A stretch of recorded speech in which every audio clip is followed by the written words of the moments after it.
Episode 9, The Festival. The day of the village celebration had finally arrived.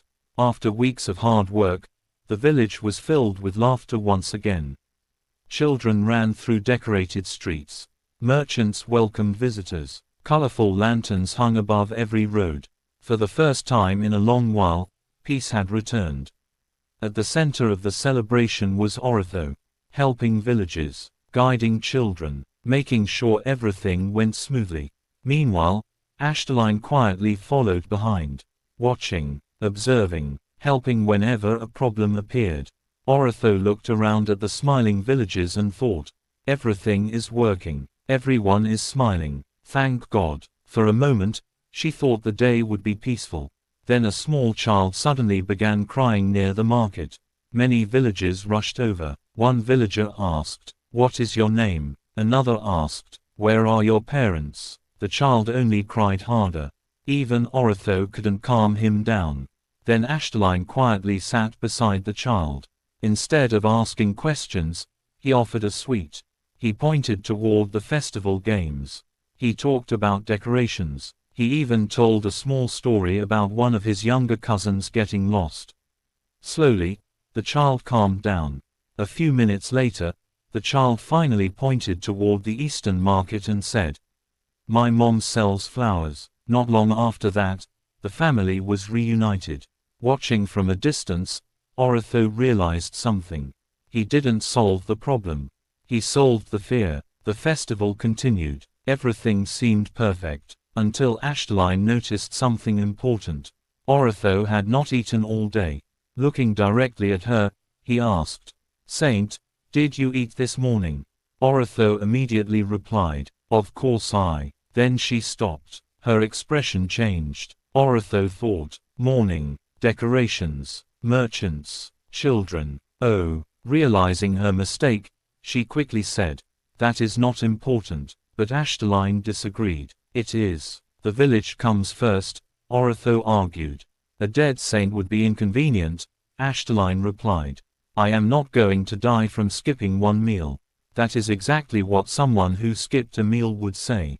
Naturally, Oritho attempted her most powerful strategy, running away. Unfortunately, Ashtaline predicted that, before she could escape, he caught part of her dress. Wah! Startled, Oritho stumbled backward. For a brief moment, she found herself much closer to Ashtaline than she expected. Oritho immediately thought, too close, way too close. Her face turned red. Meanwhile, Ashtaline calmly held out food. "I brought food for you. You eat. I'll handle things until then." "You could have said that normally," Oritho protested. "You would have run away," Ashtaline replied. Oritho thought, he has a point. I hate that he has a point. At that exact moment, several children noticed the situation. One child shouted, "Oritho is in trouble." Another child yelled, "Oritho got caught." The children immediately burst into laughter. Oritho's embarrassment reached critical levels. Hey, don't say it like that. But you always tell us to eat. And now you forgot to eat. Oritho thought, I have lost all authority. The children appear more responsible than you, Saint, Ashtaline said. Stop calling me that right now. No, why? Ashtaline looked at her and replied, because you care about everyone. You just forget yourself. For a moment, Oritho froze. Then she thought, why does hearing that make me happy? After finally forcing Oritho to eat, the rest of the festival passed surprisingly smoothly. The children continued playing. The merchants continued selling. The villagers continued celebrating. For the first time all day, there were no major problems. Oritho quietly looked around the village and smiled. Everyone seemed happy. As the sun slowly disappeared below the horizon, lanterns illuminated the streets. The entire village gathered for the final part of the celebration. Families sat together. Children laughed. Music filled the air. The festival had become a complete success. For the first time all day, there were no emergencies, no requests, no work, only silence. Standing beneath the lantern light, Oritho walked toward Ashtaline. Looking around the village, she smiled and said, the festival went well, Better than I expected. Then she paused for a moment, before quietly adding, "Thank you for helping me today." Ashtaline looked toward the celebration, then calmly replied, "I may have helped a little, but you did most of the work. I think you should rest." Oritho laughed softly. "I suppose I am a little tired, but that's part of the job." A short silence followed. The wind gently moved the lanterns above them. Then Ashtaline spoke again. "I have important work at home.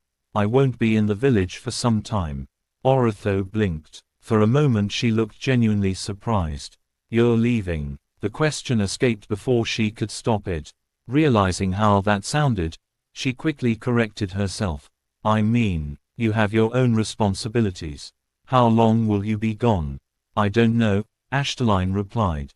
Then after a brief pause he added, "If you need me, go to the capital. Ask for the biggest merchant house.